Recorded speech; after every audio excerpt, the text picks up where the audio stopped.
Let us understand the step-by-step process of booking an admin receipt in StrategicERP.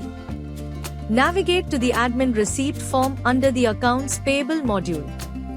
Select the date on which the particular material is received.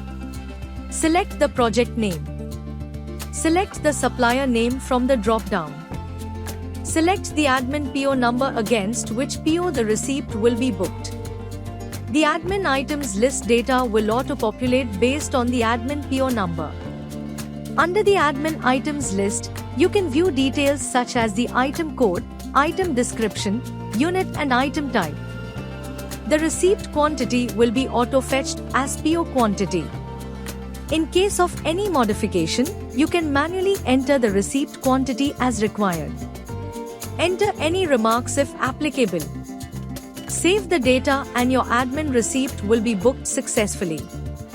The process of booking an admin receipt is now complete.